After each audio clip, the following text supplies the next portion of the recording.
that India would be the people of India, no war with Pakistan and India, deal with India for India. क्या दुनिया के सबसे ताकतवर देश का राष्ट्रपति दुनिया के सबसे बड़े लोकतंत्र को नर्क कह सकता है? क्या ये एक राष्ट्रपति की भाषा हो सकती है या किसी सोशल मीडिया ट्रोल की भाषा है? सच कहूं तो ये एकदम बेहुदा बयान है और ये बयान दिया है अमेरिका के राष्ट्रपति डोनाल्ड ट्रंप ने। इस एक बयान ने कूटनीति के शांत पानी पर पत्थर मार दिया है। आखिर ऐसा क्या हुआ कि ट्रंप को भारत के लिए इतनी खराब भाषा का इस्तेमाल करना पड़ा?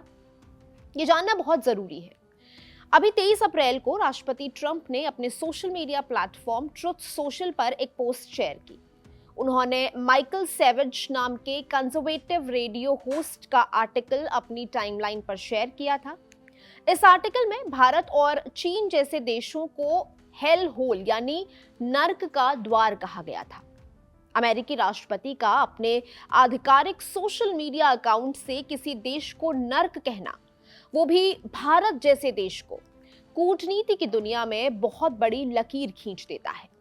अब आपके मन में सवाल आ रहा होगा कि ये आर्टिकल आखिर किस बारे में था और ट्रंप ने इसे अचानक क्यों शेयर किया। बीबीसी के मुताबिक पूरा विवाद बर्थ राइट सिटीजनशिप यानी कि जन्मसिद्ध नागरिकता के मुद्दे से जुड़ा हुआ है। इसे थोड़ा आसान भाषा में समझते हैं। अमेरिका के संविधान में एक नियम है कि अगर कोई बच्चा अमेरिकी जमीन पर पैदा होता है तो उसे जन्म से ही वहां की नागरिकता मिल जाती है। माइकल सैवेज और खुद राष्ट्रपति ट्रंप जैसे नेता इसका कड़ा विरोध करते आए हैं। उनका तर्क है कि बाहर से लोग आकर अमेरिका में बच्चे पैदा करते हैं ताकि उनके बच्चों को अमेरिकी पासपोर्ट मिल जाए। इसी बहस को सही ठहराने के लिए उन्होंने भारत और चीन को नर्क कह दिया, मानो लोग नर्क से भागकर अमेरिका में आ रहे हों। जाहिर है भारत जैसा स्वाभिमानी देश इस तरह के अपमान को चुपचाप बर्दाश्त नहीं करने वाला था। भारतीय विदेश मंत्रालय ने तुरंत कड़ा रुख अख्तियार किया। भारत सरकार ने इस टिप्पणी की बहुत कड़े शब्दों में निंदा की और इसे सिरे से खारिज कर दिया। भारत ने बिना लाग लपेट के ये जता दिया कि दो देशों के रिश्तों में इस तरह की सड़क छाप भाषा की कोई जगह नहीं है। भारतीय विदेश मंत्रालय के प्रवक्ता रणधीर जायसवाल ने सोशल मीडिया पर लिखा कि हमने वो टिप्पणियां देखी हैं और साथ ही उसके बाद जारी किया गया अमेरिकी दूतावास का बयान भी देखा है। ये टिप्पणियां साफ तौर पर बिना जानकारी के अनुचित और अभद्र हैं। ये गुस्सा दिल्ली के साउथ ब्लॉक तक सीमित नहीं रहा। 7 समंदर पार अमेरिका में बसने वाले भारतीयों में भी इसके खिलाफ भारी उबाल है। इस नस्ल भेदी बयान से भारतीय अमेरिकी समुदाय बुरी तरह से आहत हुआ है।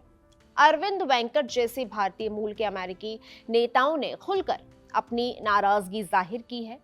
उन्होंने ट्रंप प्रशासन को याद दिलाया है कि भारतीय समुदाय ने अमेरिका की अर्थव्यवस्था को खड़ा करने में कितना खून पसीना एक किया है। सिलिकॉन वैली के सीईओ से लेकर अस्पतालों में काम करने वाले डॉक्टर्स तक भारतीयों ने अमेरिका को महान बनाने में अहम भूमिका निभाई है। ऐसे में उसी समुदाय की मातृभूमि को नर्क कहना बहुत बड़ा धोखा है। उधर ईरान ने भी अमेरिकी राष्ट्रपति डोनाल्ड ट्रंप की क्लास लगाई है। Consulate general of Islamic Republic of Iran के एक्स हैंडल ईरान इन मुंबई से किए पोस्ट में ईरान ने ट्रंप को न केवल भारत को नर्क कहने पर लताड़ लगाई बल्कि एक बार भारत आने का सुझाव भी दिया।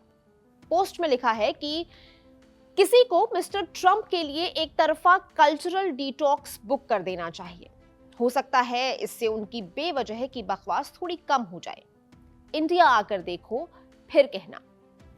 भारत दुनिया का सबसे बड़ा लोकतंत्र है जो अपनी विविधता, अर्थव्यवस्था और तेज रफ्तार विकास के लिए पूरी दुनिया में जाना जाता है। आज के दौर में जब दुनिया की बड़ी बड़ी अर्थव्यवस्थाएं डगमगा रही हैं, तब भारत मजबूती से खड़ा है। ऐसे में अमेरिकी राष्ट्रपति का भारत को नर्क कहना उनकी अपनी नासमझी को दिखाता है। ये साबित करता है कि वो जमीनी हकीकत से कितने दूर हैं। क्या वो भूल गए हैं कि उनके देश की बड़ी टेक कंपनियों को चलाने वाले दिमाग उसी जगह से आते हैं जिसे वो नर्क कह रहे हैं? अब जरा इस पूरी तस्वीर का दूसरा और गहरा पहलू देखिए।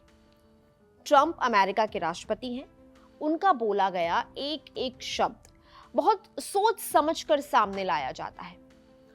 तो क्या ये बयान सिर्फ टाइपो या गलती हो सकता है? बिल्कुल नहीं। कई कूटनीतिक जानकारों का मानना है कि जन्मसिद्ध नागरिकता खत्म करने की आड़ में ट्रंप अपना पुराना और नस्लभेदी एजेंडा चला रहे हैं। चुनाव और राजनीति के इस दौर में वो अपने उन कट्टर समर्थक वोटरों को खुश करने की कोशिश कर रहे हैं जो प्रवासियों को पसंद नहीं करते। यहाँ बहुत बड़ा दोगलापन नजर आता है जिसे नजरअंदाज नहीं किया जा सकता। एक तरफ अमेरिका लगातार ये कहता है कि एशिया में चीन के दबदबे को रोकने के लिए भारत उसका सबसे बड़ा और अहम रणनीतिक साझेदार है। मंचों पर भारत की दोस्ती की कस्में खाई जाती हैं। दोनों देश मिलकर युद्धाभ्यास करते हैं और दूसरी तरफ हमें नर्क बता दिया जाता है। आखिर इस दोहरे रवैये का क्या मतलब निकाला जाए? क्या अमेरिका के लिए भारत सिर्फ जरूरत की चीज है जिसे वो अपने फायदे के लिए इस्तेमाल कर रहा है? भारत के विदेश मंत्रालय ने अपना काम किया और जवाब दे दिया। क्या इतना भर कर देना काफी है? क्या सिर्फ बयान की निंदा कर देने से वो मानसिकता बदल जाएगी जो आज व्हाइट हाउस के अंदर हावी है? ये सारे सवाल इसलिए भी डराने वाले हैं क्योंकि ओवल ऑफिस में बैठे ट्रंप ने पहली बार भारत का अपमान नहीं किया है। ट्रंप के रिकॉर्ड को देखकर लगता है कि वो भारत को लेकर हमेशा से खास तरह की दोहरी सोच रखते हैं। साल 2020 की बात है। उस वक्त अमेरिका में राष्ट्रपति चुनाव होने वाले थे और अमेरिका में चुनाव से पहले उम्मीदवारों के बीच डिबेट होती है। ऐसी की एक बहस के दौरान ट्रंप ने जलवायु परिवर्तन पर बात करते हुए भारत को लपेट लिया था। ट्रंप ने भारत की हवा को चीन और रूस के साथ जोड़ते हुए कहा कि इंडिया को देखो, वो गंदा है और वहां की हवा भी गंदी है। ट्रंप ने चुनाव जीतने के चक्कर में बिना सोचे समझे ये तो बोल दिया, लेकिन उनका अपना देश अमेरिका दुनिया के सबसे बड़े कार्बन उत्सर्जक देशों में से एक है, जबकि उनके राष्ट्रपति एक ऐसे देश की हवा को गंदी बता रहे हैं जो विकासशील है। भारत इंटरनेशनल सोलर अलायंस बनकर दुनिया को ग्रीन एनर्जी का रास्ता दिखा रहा है। ऐसे में मंच से भारत का नाम इस तरह खराब करना कोई दोस्ताना कदम तो नहीं था। बात सिर्फ पर्यावरण और हवा तक रुक जाती तो शायद लोग उसे सियासत मानकर भूल भी जाते। ट्रंप को भारत के साथ व्यापार करने में भी बड़ी परेशानी नजर आई। उन्होंने कई मौकों पर भारत को टैरिफ किंग का नाम दिया। ट्रंप का हमेशा से यह आरोप रहा है कि भारत अमेरिकी सामानों पर बहुत ज्यादा टैक्स लगाता है। हैरानी की बात यह है कि उन्होंने भारत को व्यापार के मामले में बिग अब्यूजर तक कह डाला। कूटनीति की भाषा में अब्यूजर शब्द का इस्तेमाल बहुत ही कड़ा और अपमानजनक माना जाता है। भारत अपने छोटे किसानों और घरेलू उद्योगों को बचाने के लिए कुछ विदेशी सामानों पर टैक्स लगाता है। यह हर विकासशील देश अपने नागरिकों को बचाने के लिए करता है, पर ट्रंप ने इसे इस तरह से पेश किया जैसे भारत अमेरिका को लूट रहा है और इसी का बदला लेने के लिए उन्होंने भारत पर 50% का टैरिफ लगा दिया था। हालांकि फरवरी 2026 में इसे घटाकर 18% कर दिया गया है। अब यहाँ सबसे बड़ा विरोधाभास नजर आता है जो आपको सोचने पर मजबूर कर देगा। आपको ह्यूस्टन का हाउडी मोदी और अहमदाबाद का वो नमस्ते ट्रंप कार्यक्रम याद है?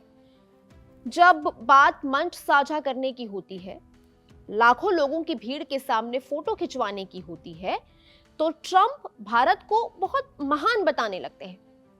वो ऐसे दिखाते हैं जैसे उनसे अच्छा भारत का कोई दोस्त पूरी दुनिया में है ही नहीं। लेकिन जब बात पर्यावरण या व्यापार की होती है तो उनके अल्फाज कैसे बदल जाते हैं? क्या उनके लिए भारत की अहमियत सिर्फ बड़े बाजार तक सीमित है? क्या वो हमारी करोड़ों की आबादी का इस्तेमाल सिर्फ अपनी अमेरिकी अर्थव्यवस्था को चमकाने के लिए करना चाहते हैं? क्या एक सच्चा दोस्त कभी ऐसा करता है? क्या कोई दोस्त आपके घर को गंदा कहकर आपको सबके सामने जलील कर सकता है? दोस्ती में बराबरी होती है, धमकियां या ताने नहीं। लेकिन बात सिर्फ भारत के अपमान तक सीमित नहीं है। अगर हम डोनाल्ड ट्रंप के बयानों का इतिहास खंगालें तो एक खास तरह का पैटर्न नजर आता है। ऐसा लगता है कि दुनिया को नीचा दिखाना उनकी राजनीति का अहम हिस्सा बन चुका है। जो इंसान खुद को दुनिया का सबसे बड़ा लीडर बताता है, उसका ट्रैक रिकॉर्ड वास्तव में हैरान करने वाला है। जनवरी 2018 की बात है। व्हाइट हाउस के ओवल ऑफिस में इमिग्रेशन को लेकर मीटिंग चल रही थी। एनपीआर के रिपोर्ट के मुताबिक उस मीटिंग में ट्रंप ने अफ्रीकी देशों, हैती और अल सल्वाडोर जैसे मुल्कों के लिए शिट होल जैसे बेहद गंदे शब्द का इस्तेमाल किया था। कितनी हैरान करने वाली बात है कि एक शक्तिशाली देश के राष्ट्रपति ने दूसरे संप्रभु देशों के लिए ऐसी भाषा का इस्तेमाल किया। इस बयान के बाद पूरी दुनिया में बवाल मचा। संयुक्त राष्ट्र ने भी इसकी कड़ी निंदा की और इसे पूरी तरह से नस्लभेदी करार दिया। अफ्रीका के कई देशों ने अपने यहां मौजूद अमेरिकी राजदूतों को तलब कर लिया और कड़ा विरोध जताया। ट्रंप के इस एक शब्द ने अमेरिका की उस छवि को गहरा धक्का पहुंचाया जो खुद को मानवाधिकारों का सबसे बड़ा रक्षक होने का दावा करता है। ये कोई इकलौती घटना नहीं थी। असल में ट्रंप के राजनीतिक करियर की शुरुआत ही ऐसे बयानों से हुई थी। साल 2015 में जब उन्होंने अपने 2016 के राष्ट्रपति चुनाव अभियान का बिगुल फूंका था, तब उनके निशाने पर मैक्सिको था। उन्होंने अपने भाषण में मैक्सिकन प्रवासियों को अपराधी और बलात्कारी बता दिया था। यह ऐसा बयान था जिसने न केवल मैक्सिको को गुस्सा दिलाया, अमेरिका के अंदर रहने वाले हिस्पैनिक समुदाय को भी डर में डाल दिया। ट्रंप ने इसी डर का व्यापार करते हुए मैक्सिको सीमा पर बड़ी दीवार बनाने का वादा किया और यहां तक कहा कि उस दीवार का पैसा भी वो मैक्सिको से ही वसूलेंगे। पड़ोसी देश के साथ ऐसा बर्ताव, वो भी बिना किसी कूटनीतिक मर्यादा के, पूरी दुनिया के लिए बहुत बड़ा झटका था। अब आते हैं दुनिया के उस दौर पर जब दुनिया में इंसानियत की जंग चल रही थी। कोविड-19 महामारी के समय जब दुनिया को एक साथ खड़े होने की जरूरत थी, तब ट्रंप एक अलग ही खेल खेल रहे थे। उन्होंने वैश्विक महामारी को नस्लवाद का रंग दे दिया। कोरोना वायरस को बार बार चाइना वायरस या कुंग फ्लू कहना कोई मजाक नहीं था। ये सोची समझी रणनीति थी जिसका मकसद अपनी नाकामियों को छिपाकर खास समुदाय को निशाना बनाना था। इसका नतीजा ये हुआ कि अमेरिका के अंदर एशियन मूल के लोगों के खिलाफ नफरत और हमले अचानक बहुत ज्यादा बढ़ गए। एक वायरस का कोई देश या धर्म नहीं होता, पर ट्रंप ने उसे भी समाज को बांटने का हथियार बना लिया। उनकी भाषा ने महामारी से लड़ रहे वैज्ञानिकों और डॉक्टरों का काम और भी मुश्किल कर दिया। यहां सबसे बड़ा सवाल खड़ा होता है, जो राष्ट्रपति खुद को पूरी दुनिया का बॉस बताता है, जो दावा करता है कि अमेरिका पूरी दुनिया चलाता है, क्या उसे ये भाषा शोभा देती है? क्या ट्रंप व्हाइट हाउस की उस ऐतिहासिक कुर्सी पर बैठकर पूरी दुनिया को बांटने का काम कर रहे हैं? अगर अमेरिका का लीडर ही ऐसी नस्लभेदी मानसिकता पालेगा तो दुनिया में शांति कैसे आ सकती है? या फिर दुनिया को यह मान लेना चाहिए कि अमेरिका का शांति का चोला महज एक दिखावा है। सच्चाई तो यह है कि ट्रंप के किसी भी तथाकथित शांति वाले फैसले से दुनिया में आज तक कभी शांति आई नहीं है। उनके इसी रवैये ने दुनिया को और ज्यादा बारूद के ढेर पर लाकर खड़ा किया है। पर ट्रंप सिर्फ अपनी जुबान से आग नहीं उगलते। जब वो किसी फैसले पर दस्तखत करते हैं तो पूरी दुनिया उसकी तपिश महसूस करती है। उनके कलम से निकले कई ऐसे फैसले रहे हैं जिन्हें अंतर्राष्ट्रीय जानकारों ने बेहद खतरनाक और अस्थिर करने वाला माना है। सबसे पहले बात करते हैं पेरिस जलवायु समझौते की। पूरी दुनिया ग्लोबल वार्मिंग जैसी भयंकर चुनौती से निपटने के लिए एक मंच पर आ रही थी। हर देश अपने कार्बन उत्सर्जन को कम करने की कसम खा रहा था। ठीक ऐसे ही नाजुक वक्त में ट्रंप ने अमेरिका को इस ग्लोबल समझौते से बाहर खींच लिया। सोचने वाली बात है, जिस देश के पास सबसे ज्यादा संसाधन है, जो ऐतिहासिक रूप से प्रदूषण फैलाने में सबसे आगे रहा है, वही अपनी जिम्मेदारी से पीछे हट गया। बीबीसी की रिपोर्ट बताती है कि इस एक फैसले ने दुनिया भर के पर्यावरणविदों और वैज्ञानिकों को गहरे सदमे में डाल दिया था। क्या अपने राजनीतिक फायदे के लिए पूरी पृथ्वी के भविष्य को दांव पर लगाना समझदार नेता की निशानी है? अमेरिका का पेरिस समझौते से बाहर निकलना हमारी आने वाली पीढ़ियों के साथ बहुत बड़ा धोखा नहीं था। इसके बाद बात आती है उनकी इमिग्रेशन पॉलिसीज की। ट्रंप ने सत्ता में आते ही कई मुस्लिम बहुल देशों के नागरिकों के अमेरिका आने पर ट्रैवल बैन लगा दिया।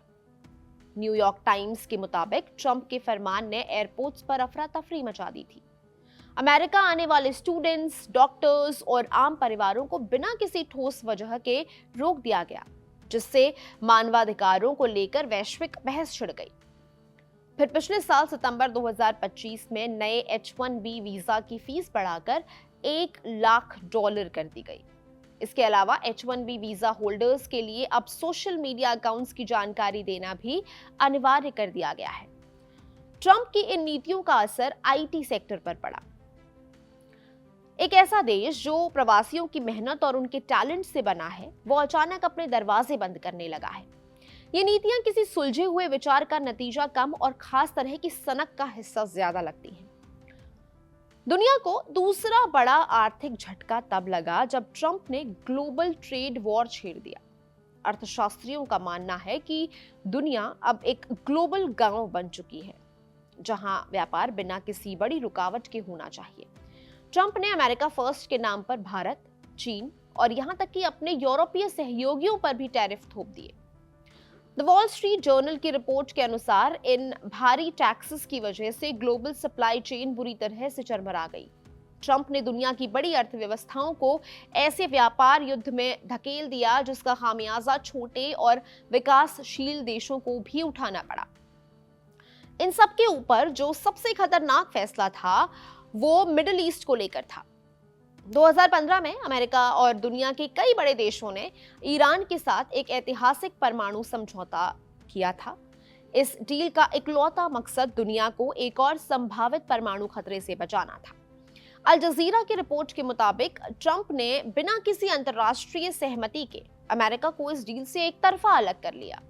इसी एक फैसले ने मिडिल ईस्ट में शांति की बची खुची उम्मीदों को भी तोड़ दिया।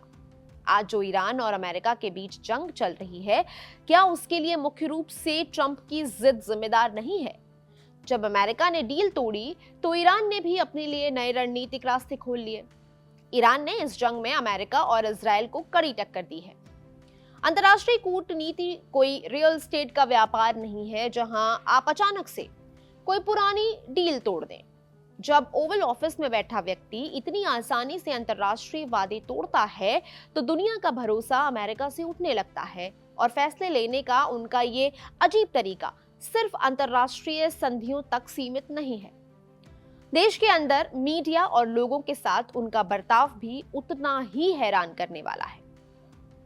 दुनिया के बड़े नेता अपनी नीतियां बताने के लिए प्रेस कॉन्फ्रेंसेस या संसद का सहारा लेते हैं, पर ट्रंप ने इस पुरानी परंपरा को पूरी तरह से छोड़ दिया है। वो बड़े और आधिकारिक फैसलों के लिए पारंपरिक मंचों को छोड़कर सोशल मीडिया का इस्तेमाल करते हैं। वॉशिंगटन पोस्ट की कई रिपोर्ट्स बताती हैं कि कैसे उन्होंने पहले एक्स और अब ट्रुथ सोशल को अपना असली ऑफिस बना लिया है। रात के 2 बजे उनकी पोस्ट आती है और सुबह पता चलता है कि अमेरिका की कोई नीति बदल गई है। यहां एक गंभीर सवाल उठता है, क्या इतने बड़े देश और दुनिया पर असर डालने वाली नीतियां ट्रुथ सोशल की किसी पोस्ट से तय होनी चाहिए? एक मजबूत लोकतंत्र में जवाबदेही बहुत जरूरी होती है, जो सोशल मीडिया के इस शोर शराबे में पूरी तरह खो जाती है। जब इसी जवाबदेही को लेकर मीडिया अपना काम करता है तो ट्रंप का रवैया और भी आक्रामक हो जाता है। उनका और प्रेस का रिश्ता हमेशा एक जंग जैसा रहा है। जब भी कोई मीडिया संस्थान या पत्रकार उनसे कड़े सवाल पूछता है तो वो उसे तुरंत फेक न्यूज का नाम दे देते हैं। CNN की रिपोर्ट इस बात की गवाह है कि कैसे ट्रंप ने भरी प्रेस कॉन्फ्रेंस में पत्रकारों का अपमान किया है और मीडिया को जनता का दुश्मन तक कह डाला। जब मीडिया को दुश्मन मान लिया जाए और बड़े फैसले सोशल मीडिया से होने लगे तो समझिए कि वो देश अलग ही रास्ते पर चल पड़ा है। और अमेरिका का यही रास्ता हमें इस पूरी बहस के आखिरी और सबसे अहम पड़ाव पर ले जाता है। डोनाल्ड ट्रंप हमेशा से अमेरिका फर्स्ट का नारा देते आए हैं, लेकिन हकीकत में उनकी ये नीति अब सिर्फ अमेरिका की नीति बन चुकी है। उनकी इस नई दुनिया में कूटनीति, पुरानी दोस्ती और अंतर्राष्ट्रीय मर्यादाओं के लिए कोई जगह नहीं बची है। वो बाकी देशों को एक साझेदार की तरह नहीं देखते, सिर्फ अपना और अपने देश का राजनीतिक फायदा देखते हैं। ऐसे में ये सवाल उठता है कि जो राष्ट्रपति दुनिया के सबसे बड़े लोकतंत्र यानी हमारे भारत को नर्क का द्वार कह सकता है, क्या उसके हाथों में अमेरिका और दुनिया का भविष्य सच में सुरक्षित है? क्या अब वो वक्त आ गया है जब भारत को अमेरिका के साथ अपने हर रिश्ते, हर व्यापार और तथाकथित दोस्ती पर नए सिरे से विचार करना चाहिए? कूटनीति की इस उलझी हुई बिसात पर आपकी क्या राय है? भारत को नर्क कहने वाले ट्रंप की इस बयानबाजी को आप उनका चुनाव जीतने का स्टंट मानते हैं या असली चेहरा?